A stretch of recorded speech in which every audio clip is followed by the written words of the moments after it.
Shalom, soyez bénis dans le nom de Jésus-Christ. Aujourd'hui, nous allons partager la parole de Dieu dans le livre de Jérémie 29, versets 11 à 12, où il est écrit « Je connais les plans que j'ai formulés pour vous.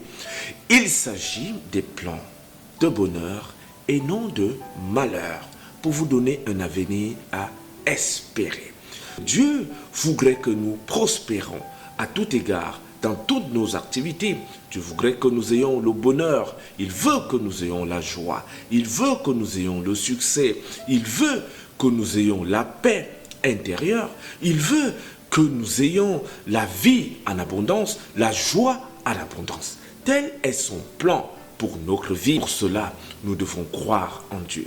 Nous devons accepter sa parole. Nous devons méditer sa parole jour et nuit. Nous devons prier, nous devons être proches de lui afin qu'il nous révèle ce plan. Parce que si nous ne connaissons pas le plan de Dieu, nous ne pourrons pas marcher dans ce plan. Croire en Dieu. Nous devons croire en ses promesses. Nous devons croire en sa parole. Parce qu'il n'est pas un homme pour mentir. Quand Dieu dit une chose, il accomplit cette chose. Et dans cette parole, il dit: j'ai formulé pour vous des projets de bonheur. Dieu veut que nous soyons heureux. Il dit et non de malheur. Il est important de te poser la question: quelle est la volonté de Dieu pour ma vie? Quel est le plan de Dieu pour ma vie? Quel est le désir de Dieu pour mon avenir? Ce n'est qu'en marchant dans le plan de Dieu, ce n'est qu'en cherchant la vision de Dieu pour ton avenir que tu pourras découvrir le plan de Dieu, que tu pourras arriver à destination où Dieu voudrait t'entraîner.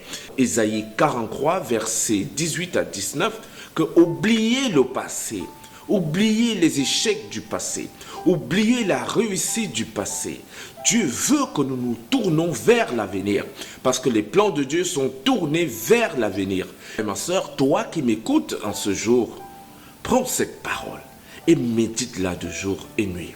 C'est pas parce qu'il dit qu'il a formulé des projets de bonheur pour nous que nous n'allons pas traverser des épreuves, que nous n'allons pas toujours être face à des difficultés, non.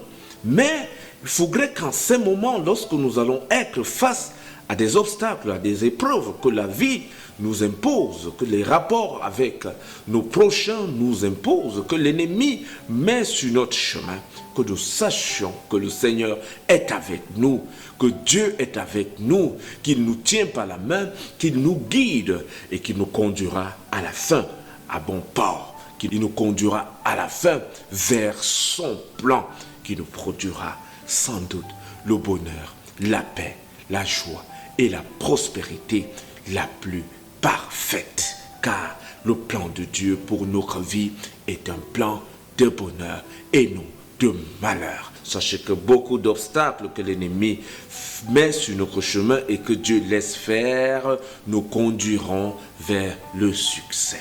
Nous conduirons vers la réussite, nous conduirons dans le plan de Dieu. N'oubliez pas que Joseph a été vendu en esclavage par ses propres frères. Il a été en prison, il a vécu des moments difficiles, mais toutes ces souffrances-là l'ont conduit dans le plan de Dieu. Il est devenu ministre en Égypte, il est devenu premier ministre en Égypte, il est devenu parmi les décideurs en Égypte. Tel était le plan de Dieu, mais pour parvenir à ce plan, il a traversé des étapes, il a traversé des épreuves, il a été en prison, il a souffert, mais il est resté accroché à Dieu, il a gardé sa foi en Dieu.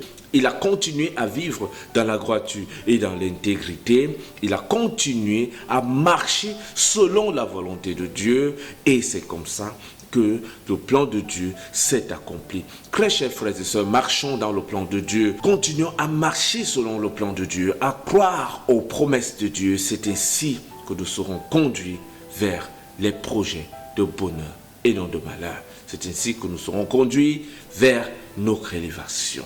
J'espère que cette parole va t'aider, mon frère et ma soeur, à faire grandir ta foi et à continuer à croire à notre Dieu, à continuer à prier, parce qu'à la fin de ces souffrances, à la fin de ces difficultés, c'est son plan qui va se réaliser. Amen. Je suis le révérend Aloïs Ateba. Soyez bénis au nom de Jésus-Christ. Amen.